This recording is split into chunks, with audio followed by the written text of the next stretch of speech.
और अब इंतजार खत्म करते हुए जा लेते हैं पंडित जी से आज का महा उपाय।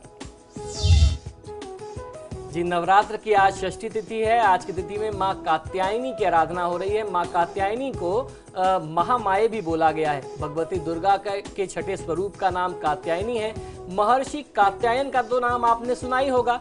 महर्षि कात्यायन के घर में पुत्री के रूप में वो जन्म लेने के कारण, उत्पन्न होने के कारण ही इनका नाम कात्यायनी पड़ा। आश्विन मास के कृष्ण पक्ष की चतुर्दशी को जन्म लेकर के शुक्ल पक्ष, सप्तमी, अष्टमी तथा नवमी, इन 3 दिनों तक उन्होंने कात्यायन ऋषि से अपनी पूजा पाठ कराई, उनकी पूजा ग्रहण की और दशमी तिथि को जो विजयादशमी आती है उसमें महिषासुर का वध किया था। इनका स्वरूप जो है अत्यंत ही भव्य एवं दिव्य है। इनका वर्ण स्वर्ण के समान चमकीला और भावस्वर है। इनकी 4 भुजाएं हैं। माता जी की दाहिनी तरफ की ऊपर वाले हाथ अभय मुद्रा में उठे हुए हैं तथा नीचे वाला जो हाथ है वह वर मुद्रा में है। बाईं तरफ के ऊपर वाले हाथ में कमल पुष्प सुशोभित है तथा नीचे वाले हाथ में तलवार है। इन माता का वाहन जो है वह सिंह है। दुर्गा पूजा के छठे दिन इनके स्वरूप की उपासना और पूजा की जाती है।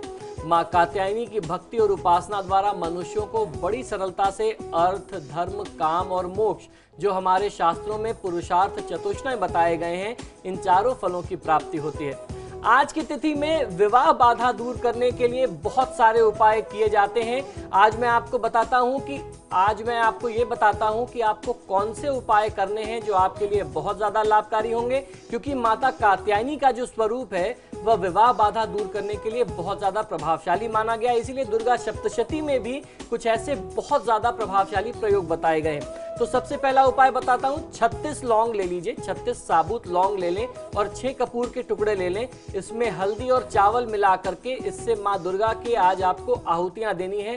माँ कात्यायनी के नाम पर आपको आहुतियां देनी है। आप किसी भी दुर्गा मंत्र से आहुतियां दे सकते हैं। सबसे ज्यादा सरल जो है ओम दुम दुर्गाय नमः मंत्र का भी आप प्रयोग करें तो आपको बहुत अच्छा लाभ मिलेगा, या फिर ओम कात्यायनी देव्यै नमः मंत्र का जाप करें, इससे आप 108 आहुतियां दें तो भी लाभ मिल सकता है। दूसरा उपाय यह है कि अगर आपको संतान की प्राप्ति नहीं हो रही है, कोई वैवाहिक जीवन में संतान की प्राप्ति न हो पाने के परिस्थिति में आपको करना ये चाहिए कि आप लौंग और कपूर में अनार के दाने मिला करके आज की तिथि में माँ दुर्गा के समक्ष कुछ छोटा सा हवन कर लें, कुछ आहुतियां दें तो संतान की प्राप्ति होती है, बहुत अच्छा लाभ मिलता है। अगर किसी व्यक्ति का कारोबार ठीक से नहीं चल रहा है तो लौंग और कपूर में अमलताज के पुष्प मिला लीजिए।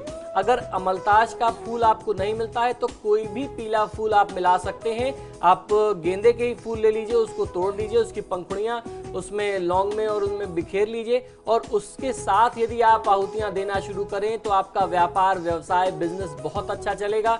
यदि नौकरी में भी बाधा आ रही है तो ये प्रयोग बहुत अच्छा लाभ देता है। जिन लोगों को विदेश यात्रा में कठिनाई आ रही है तो आपको आज करना यह है कि मूली के कुछ टुकड़े ले लें और उसको देसी घी में डुबा करके यदि आप हवन सामग्री करते हैं तो निश्चित ही बहुत अच्छा लाभ मिलता है, विदेश यात्रा का योग बनने लगेगा। अब मैं आपको बता दूं दुर्गा सप्तशती में माँ कात्यायनी के लिए जो मंत्र आया है वो किस प्रकार है, जिसे विवाह योग्य कन्याओं को अवश्य जाप करना चाहिए। वह मंत्र इस प्रकार है। कात्यायनी महामाये महायोगिनीश्वरी नंद गोप सुतम देवी पतिम में कुरुते नमः। इस मंत्र का जाप करने से जिन कन्याओं के विवाह में बाधा आती है वह विवाह बाधा दूर हो जाती है, बहुत अच्छा लाभ मिलता है। ये मंत्र जो है दुर्गा सप्तशती में दिया हुआ है, आप किसी भी योग्य आचार्य से इसकी जानकारी कर सकते हैं। और अभी कॉलर हमारे साथ जुड़ गए नैनीताल से प्रकाश। प्रकाश, पूछिए अपना सवाल। नमस्कार जी बताइए। हेलो पंडित नमस्कार। जी नमस्कार, बताइए।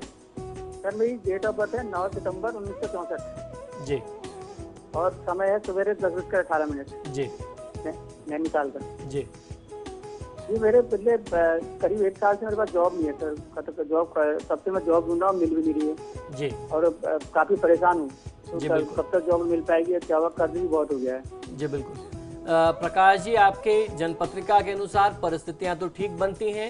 नवमी तिथि को आप किसी योग्य आचार्य को अपने घर में बुला करके आप हवन कराइए, बहुत अच्छा फायदा मिलेगा। आप उनसे बोलिए कि नवरात्र चल रहा है, नवमी तिथि में आप हमारे घर आएं और एक छोटा सा हवन कर जाएं, बहुत अच्छा फायदा मिलेगा। इस समय में देवी की कृपा से जो भी आपकी नौकरी में बाधा आ रही है वो बाधा शीघ्र ही दूर हो जाएगी, क्योंकि ग्रहों की ऐसी परिस्थितियां बता रही हैं कि अगर आप कुछ छोटा सा भी उपाय कर लें तो लाभ अच्छा मिल सकता है। ये करना चाहिए। उसके साथ साथ गणेश जी के वैदिक मंत्रों का जाप, ओम गंगणपतये नमः मंत्र का जाप आपको नियमित 108 बार करना है। ये आप नियमित क्रम रखिए।